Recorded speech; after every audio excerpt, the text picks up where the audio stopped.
What is up, everyone? It is Mr. M. I'm back with a new video.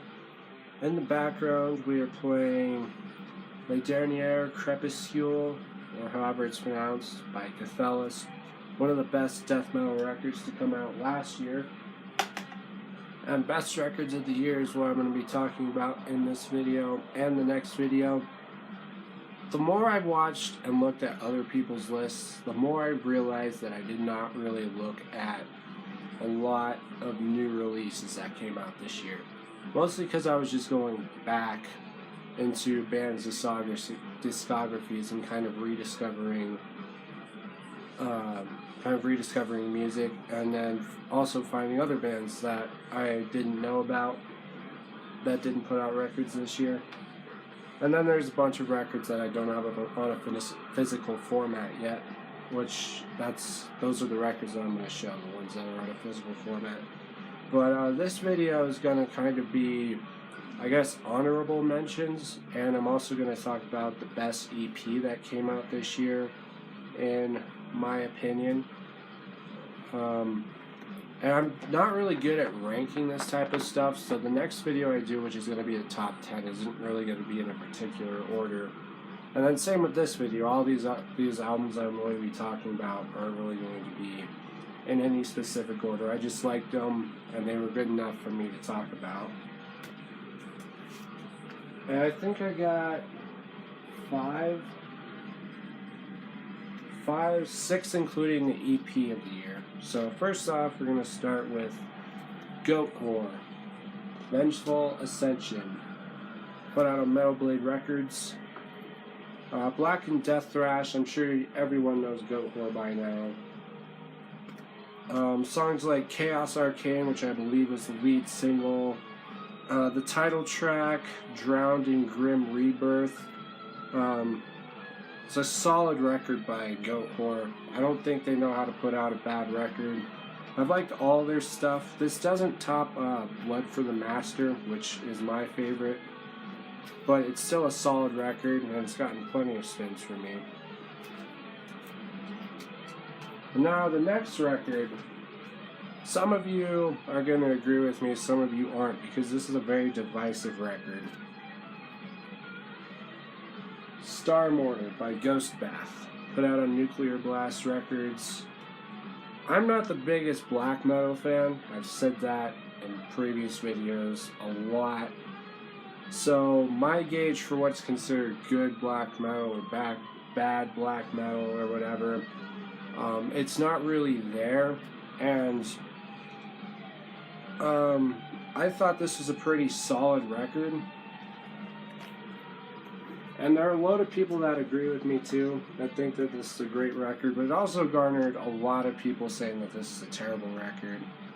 But that opening track, Astral, which is a very calm Spike song, which then goes into Seraphic, which is chaotic as all hell. And then it repeats that again in the middle of the record, with Angelic being another calm song, and then Luminesce again, and just another chaotic song. These guys from North or South Dakota in the United States, I can't remember, but there isn't really much of a difference in those states anyway. And then Ode, the final track, ending the record how it started, just very calm. For what it's worth, it's a great black metal record. As I said, I don't listen to black metal that much, so you're not going to see that much on this year-end list. You're going to see one more. That's kind of like a black and death metal record, though. That's going to be in my top 10 video. But as far as I'm concerned, this is a great record. It definitely deserved to be on my year-end list. And I don't know. I guess people aren't going to like every record, but the vocals on it, though, that I will say, I'm not a big fan of, because there are no words to it. It's just a guy screaming. And I'm sure that you've seen the meme where they're performing live, and the vocalist is screaming, and then it cuts to a goat screaming, which I thought was hilarious, but that pretty much is how the vocals are. It's just endless wailing No words at all. Nonsense. But musically, it's a great record. Next, we have Infrared Horizon by Artificial Brain, who I saw half of their set earlier this year. I talked about it in the previous video if you care to find it. I compared them to Cannibal Corpse, which I still kind of agree with. Technical, brutal death metal, heavy death metal, but not too technical. Songs like the title track, that one is my favorite. And then we got Estranged from Orbit, the opening track, Floating in Delirium. These guys, I haven't really seen a lot of hype around these guys, but if there is any, it is definitely justifiable because these guys put on a great live show, and I don't think there's a bad song on this record.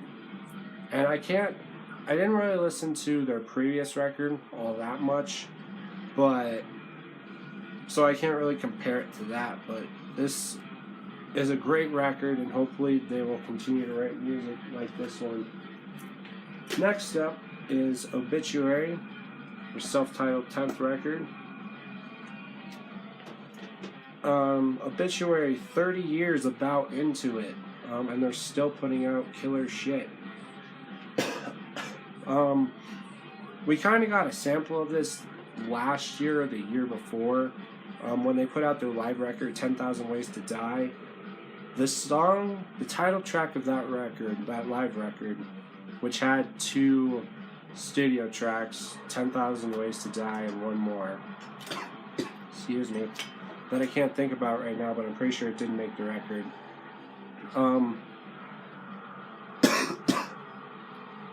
10,000 Ways to Die was on that live record, and then they ended up putting it on this record. So whenever it was put out, we kind of got a sample for what this record is, and it's a killer record.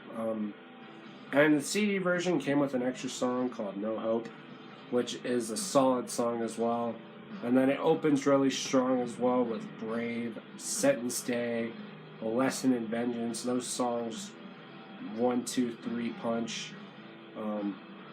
Just a fucking killer record, and it's great to see a band that's been around this long still putting out killer stuff. It's definitely better than Inked in Blood. I was not a massive fan of that record, but in my opinion, it definitely deserves the same type of recognition as records like Slowly Rot or Cause for Death or Of Death. I can't remember what that was called, but yeah, it's right up there with all their classic stuff. I think it's going to be a great record that will be remembered just like those ones. Next one is another record that I feel is kind of divisive. Arch Enemy, Will to Power.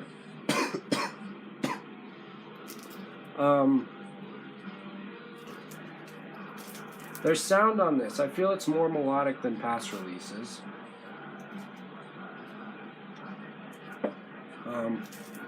You had the 2 lead singles, The World Is Yours and The Eagle Flies Alone, which are, in my opinion, are the most melodic songs on this record. It opens with a guitar instrumental, Set Flame to the Night, and then it goes straight into The Race, which in my opinion is the heaviest song on the record. Then you also got songs like Murder Scene and First Day in Hell, and Reason to Believe, which is the first Arch Enemy song to have clean singing on it, which is great because Elisa White-Glues, this is her second record with the band. She is a phenomenal clean vocalist. Never really cared for the Agonist, but I've always liked her style of singing. And she kills it on that song. And then the deluxe version of the CD included a cover, City Baby Attacked by Rats. Fuck. For being a melodic record, it's a great one, no doubt. But it's kind of, I feel like it's divisive just because the first 2 singles were extremely melodic, and I don't think it's what people were expecting. But it's a great record nonetheless, worthy of being on the top of my year-end list. And this last one I got EP of the year. If you've watched my videos at all, you know that you knew that this was going to be it. I've talked about this release more than any release I've ever talked about on this channel. This is Night Fear with Cryptasm, debut EP from the New Jersey, Pennsylvania-based band. Crossover type stuff. I can't really compare them to any other crossover band just because I don't listen to much crossover. I think the only other crossover band I really listen to is Municipal Waste, and that's not a worthy comparison by any means. Fucking hell. The EP itself is 5 songs. The CD version came with 4 demos that they did. I'm gonna flip the tape real quick. Alright, I feel like it might have been kind of pointless to flip the tape since it's the last release I'm talking about, but whatever. The CD version comes with their 2015 demo, which has 3 songs, and Bastard Thrum, which was a single, which I'm not going to talk about because that was not a part of the EP that was released this year. There's 5 songs. If you listen to it on Bandcamp, there's a 6th song. It is a Misfits cover. I can't remember which one though, but every single song on here, it's even including the Misfits song, it's just barely over 15 minutes. So 6 songs, 15 minutes. It's very short listen. It is definitely worth your time though, because this is great crossover material. There's not one weak song on here. It all flows together so well. It's either The Blade or Evil Form. That one of those songs has a fucking killer riff in it. I just can't remember which one. But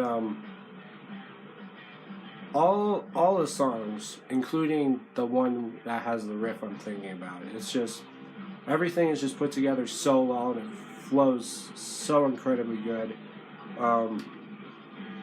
I'm going to drop links to where you can listen to everything, even though most of this is more like mainstream type stuff, except for Artificial Brain and Night Fear. But yeah, I'm going to drop links to everything. They got the EP on tape, limited to like 100 copies or something, which might be sold out, but I'll find out and drop a link. And then the CD version you can get on Black Market Metal label. I'll still drop a link. This, like I said, includes their demos, which is pretty sweet as well. But yeah, EP of the year, Cryptasm by Night Fear. You are fucking slacking if you don't check this shit out. But anyway, that's the end of this video. Stay tuned for my top 10, which will be hopefully sometime this week. I don't know. I'm not gonna promise shit. The only thing I will say is it will be before the end of the year, which isn't really giving me much time, but whatever. So, thanks for watching, thanks for subscribing, thanks for listening to my incoherent rambling, if you got this far, and I'll see you in my next video.